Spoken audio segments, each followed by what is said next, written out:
Alright, and we are back for basically what would be part two of what I started earlier. I mentioned that we were going to talk about audio tempo and time changing as it was a requested topic from a commenter on previous video on the YouTube page. So what we're going to do is I'm going to load up Acid here. And also from the last video, I went ahead and I uncompressed that pack of samples I downloaded, mainly because I'm probably going to use that, like I said, as a way to make a song and kind of walk people through it, just using basic samples, mixing it down, showing you what you basically need to watch for in the most simplest of aspects, um, and going from there, just how to build a project and then render it and all that stuff, just to pump something out, and how to make it not sound like absolute crap. Um, but once again, this is all trial and error. There ain't no free rides on this stuff. What we're gonna do is I put a music folder here. I copied some songs in here that I'm gonna work with later. This one not right now. Right now we're gonna focus on "Harder, Better, Faster, Stronger" by Daft Punk off the Discovery album, which was released in about 2001. And what we're gonna do is open this and hope that it loads my beat mapper, and it did not. Awesome. If anybody has ever heard this song, I'm sorry, you need to get more cultured. Now, what you're going to notice is that regardless what should be, as of right now, but regardless, whatever I play this at, with the tempo set at 120 beats per minute down here as the basic time, this sounds like it will off of the album. That's going to stay constant, even if I raise this, lower it, it doesn't matter. What we have to do is actually adjust the parameters of the track itself. What we need to do that is right-click our song, go down here to set default. I'm sorry, that ain't right. Down here to properties. Where is my track properties?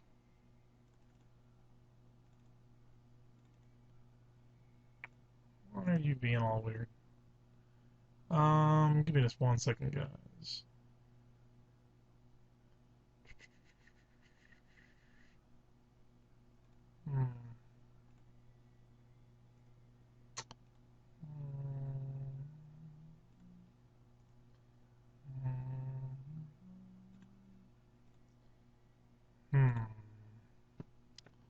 Something is not showing.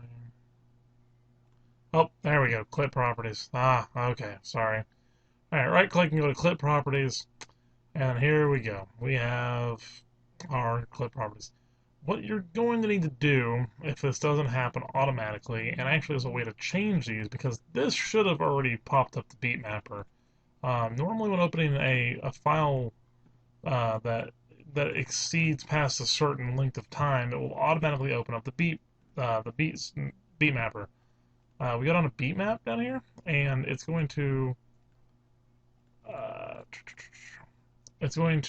let us shift tempo and time based on timing in the song.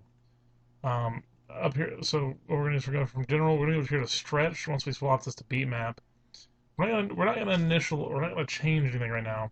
You can click the wizard, and this is what's supposed to open. And what the beat mapper looks for is it looks for downbeats, and whenever it finds a downbeat, you actually set the first downbeat, or can set the first one. It'll set the first one automatically, whatever it thinks it is. And then it's going to take a section of notes here, and it's going to try to figure out what it is. And you can hear that it's looping that section trying to figure out the downbeat. Now, 123.4 is actually pretty accurate. Harder, Better, Faster, Stronger is known to be right around that.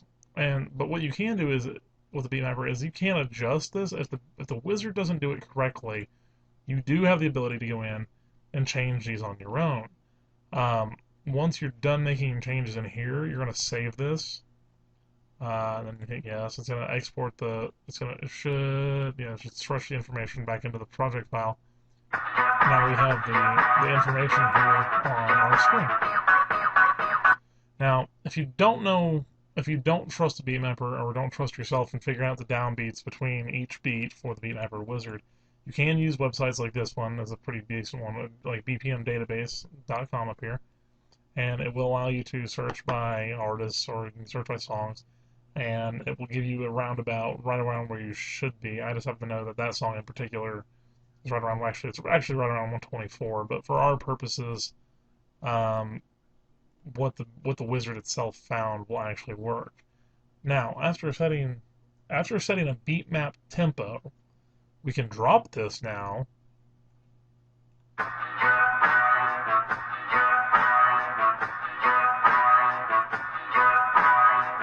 And you'll notice that now our audio is a lot more condensed. It's slowing down because it is condensed. Now, but see, the other thing is that with a non-beatmapped clip, let's take like this. This would be the vocal section from "The Way You Lie."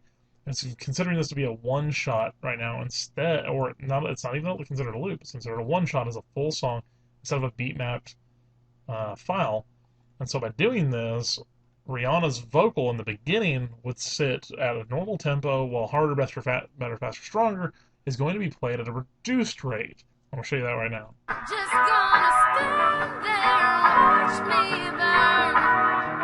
That's alright, because I like the way it hurts. Now, I know those don't go together and they sound like crap, but I'm doing this to illustrate a point, is that by beat mapping and setting the tempo of the song originally, you can adjust it down. Now, even if you don't know the song, like where the tempo should be in the song, and you just want to slow it down, that's 100% fine. If you're just using it for the sake of slowing it down or speeding it up to match something else, but you really should focus on knowing those standard tempos.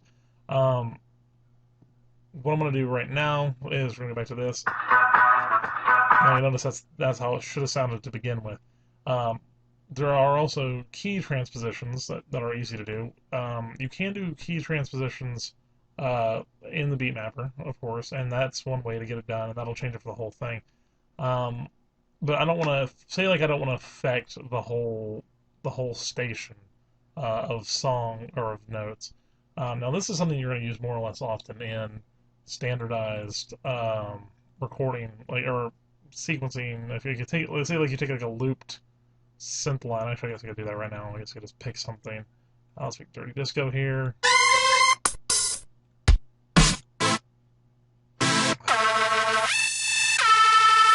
Okay, I'm gonna take this and we're gonna stretch this out real fast. Give me just 1 second. Okay, take that sample right there. I'm gonna hit Control C, put this thing right past the edge of it here, and hit Control V, V, V, V, V, V, V, V, V, and it's gonna make this copies of that one section I just copied. It's just a fast way if you want to do drum rolls and fills. It's a really good way to do that exact same thing. Now you'll notice. Okay, now we have the beginning of that, and so we're gonna go like take this one and then with our plus or minus keys, or you can right click and then you can do pitch shifting. You can do it all sorts of ways, but plus and minus is the fast way to do this. Let's go down 4 steps, up 2, 1, 2, leave it alone, down 4 steps, up 2, up 3. Or up 3, down 3, and then we'll leave it alone. Hit Shift, hit that, hit Control C, and then hit Control V, and we're going to paste this back over here. And then now all of a sudden we've got this.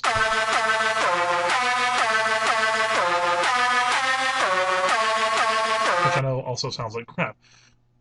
Also, just using this to illustrate a point, you can change the tempo of those individual notes. Same thing will go for this section of Daft Punk's song. Oops, I did not want to do that. Make sure if you want to cut into a song, make sure to set all your snapping tools off up here from painting, and then we're gonna go and we can make little cuts. We can just cut little snippets and sections here. Now I know that none of this has audio really, but doing key transpositions also changes the speed of a song. If you drop it enough, it will heavily affect the tone based on that. as I'm going to show you right here with this. You can see this is going to drop.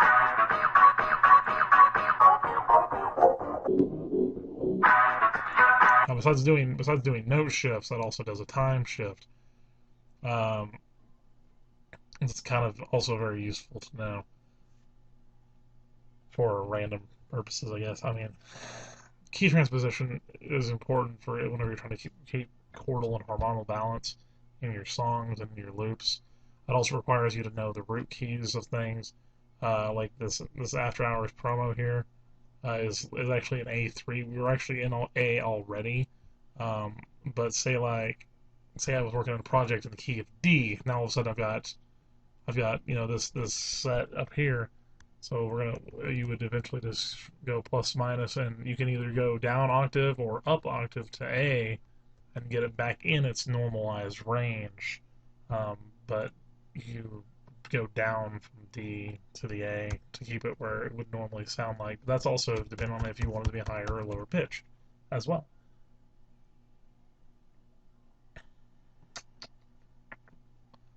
Only a couple of things I want to go over, I guess, real quickly.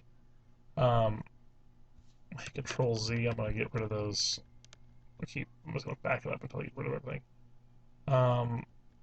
Then I don't know, I guess we'll find out real fast. That was about 40 or 50 button presses or more. Okay, I don't know Acid's undo sections, but it apparently can do quite a few. Last kind of thing I guess I want to go over real fast. Up here in the timeline, you can see this little shaded bar here. This is the loop section. Same thing for snapping. This will snap based on sections. As you can see, it's jumping right there. If you hit the loop button, it'll play the looped section that you have selected. This is good for making loops and doing adjustments. That just happens to loop really well by itself, which is kind of fun. You'll come to find out that if you work with trance and electronic music especially, it's all very formulaic and systematic, and it's all in certain bar beats and stuff like that. That make it really easy, especially for DJs and stuff like I do on the side, to mix songs with other songs and do all that work really fast and well together. That's all set up for a reason. Anyway, so that's the looping section tool that I don't think I went over previously. I'm not really 100% certain. What I'm going to do is I'm going to click on the track section right here, and I'm going to go up here to right above that, and what I'm going to do is set... did I take that out of there? We're going to set a tempo and key signature change, which is Shift plus F or Shift T.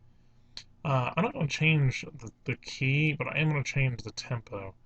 We're going to go ahead and just drop it down to like 115. And then we're gonna come over here a little bit. We're gonna like a bar further, or like a full bar further. Go Shift T, and then go to like 100. Then we're going to come back over here and then do another one, Shift T, and then we're going to go to like 155.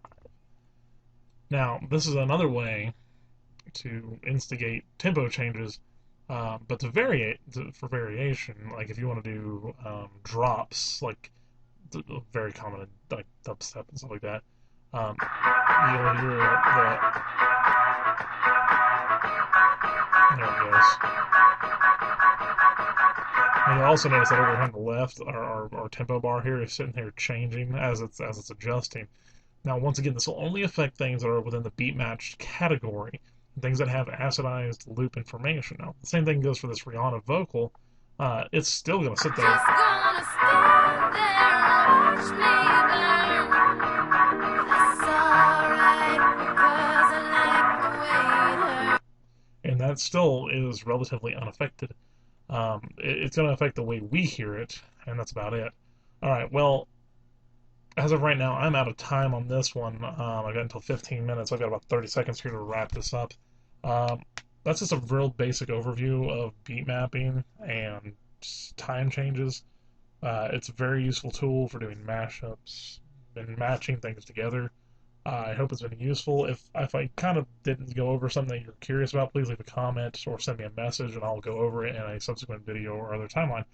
And I appreciate it, guys, and we'll be back again some other time in the future. Woo! Alright guys, welcome back again. This is again Darth